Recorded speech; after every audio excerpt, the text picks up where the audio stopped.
എന്റെ പ്രിയപ്പെട്ട സഹോദരന്മാരെ, ആലോചിച്ചോ, നമ്മൾ ചിന്തിക്കേണ്ട ഒരു വലിയ വിഷയമുണ്ട്. നമ്മുടെ ചെറിയ കുട്ടികളെ നമ്മൾ സലഫികളുടെ സ്കൂളിലേക്ക് പറഞ്ഞയക്കാറുണ്ട്, വഹാബികളുടെ സ്കൂളിലേക്ക് പറഞ്ഞയക്കാറുണ്ട് കേട്ടോ.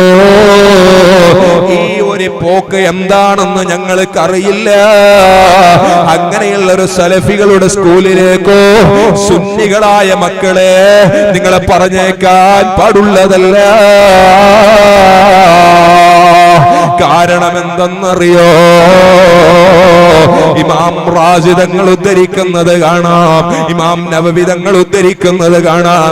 മല്ലഹിക ഇലാ മുബ്തദിഇൻ, ഒരു മുബ്തദിയായ മനുഷ്യന്റെ മുഖത്ത് നോക്കി ചിരിച്ചാലോ, അത് ചിരിക്കസ്ഥ എന്താക്കും, നമുക്ക് കച്ചവടാക്കുന്നല്ലേ, അത് ചിരിച്ചാൽ കുഴപ്പമൊന്നുമില്ല, കച്ചവടാക്കുന്നല്ലേ. ഇത് സാധാരണക്കാർക്കും ബാധകമല്ല, പിന്നെയോ ആലിമീങ്ങൾക്കും ബാധകമാണ്. ഇപ്പൊ ചിലയിടങ്ങളിൽ ഞാനത് വളരെ വ്യക്തമായി പറയാം, ചില ഉസ്താദുമാർ അങ്ങനെ ചെയ്യാണ്ട് സലഫികളെ കൂടെ യാത്ര ചെയ്യും, അവർക്ക് ഇങ്ങനെ കൈ കൊടുക്കല് എന്തെന്നില്ല. അല്ലാഹു അലം. ഇവിടെ ദീന് പറയാൻ ഇപ്പൊ ആരും ഇല്ലാതെയായി പോയി. അല്ലാഹു നമ്മളെ കാത്തു സലാമത്താക്കി തെരുമാറാവട്ടെ. ദീന് പറയാൻ ആളുകളില്ലാത്ത കാലം വന്നുപോയി. ഹൃദയങ്ങൾ ചത്തുപോയില്ലേ, മനുഷ്യരുടെ ഖൽബ് നശിച്ചുപോയി. വിദയിക്കാരനോട് എല്ലാ നിലക്കുള്ള സ്നേഹങ്ങളും സഹകരണങ്ങളും സല്ലാപങ്ങളും തുടങ്ങിയിട്ട് ഈ സമുദായം എങ്ങോട്ടാണ് പോകുന്നത് വളരെ വ്യക്തമായി നമ്മൾ ആലോചിക്കേണ്ടതുണ്ട്, മനസ്സിലാക്കേണ്ടതുണ്ട്. സുന്നത്ത് ജമാഅത്ത് പറയാനും അത് ജനങ്ങളുടെ ഇടയിൽ പറഞ്ഞു കൊടുക്കാനും പ്രസംഗിക്കാനും വഅദ് പറയാനും പണ്ഡിതന്മാർക്ക് എന്ത് പ്രയാസങ്ങളും പ്രതിസന്ധികളും ഉണ്ടായാലും അതിന് തരണം ചെയ്തുകൊണ്ട് അല്ലാഹുവിന്റെ ദീന് സുന്നത്ത് ജമാഅത്ത് അത് പറഞ്ഞേ പറ്റൂ. ഈ പണ്ഡിതന്മാർക്ക്, ഈ ഉലമാഇന്റെ ബാധ്യതയാണ്. ഇദാ ലഹറത്തുൽ ബിദ്ഉ ഫസക്കത്തൽ ആലിമു, അല്ലെങ്കിൽ ഫസക്കത്തൽ ഉലമാഉ ഫഅലൈഹി ലഅനത്തുല്ലാഹ്. വളരെ വ്യക്തമായി പറഞ്ഞില്ലേ, ഇവരെ കുറിച്ചിട്ടാണ് പറഞ്ഞത്. ആകാശത്തിന്റെ താഴ്വരയിൽ അവരെക്കാളും വലിയ നശിച്ചവരെ വേറെ ആളുകളില്ല. അവസാന കാലഘട്ടം സുന്നത്ത് ജമാഅത്ത് നശിച്ചു പോകുമ്പോ, അല്ലാഹുവിന്റെ ദീന് ചിന്ന ഭിന്നമാകുമ്പോ, അതെ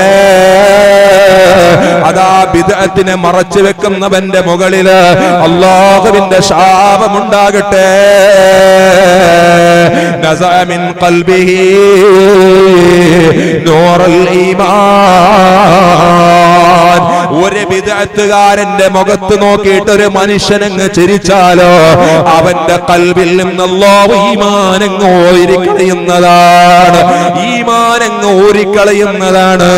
മൻ വഖറ സ്വാഹിബ ബിദ്അ, ഒരു ബിദ്അത്തായ ഒരു മനുഷ്യനെ ആദരിച്ചാലോ, അത് ഇൻഫൻസ് ഡേ വന്നപ്പോഴായാലും, നാട്ടിന്റെ ഒരു പ്രമുഖനായാലും, അല്ലെങ്കിൽ ആരായാലും, യവനായാലും, ഏത് പരിപാടിക്കായാലും, ഒരു ബിദ്അത്തുകാരനെ ഒരാളെ സന്മാനിച്ചാലോ,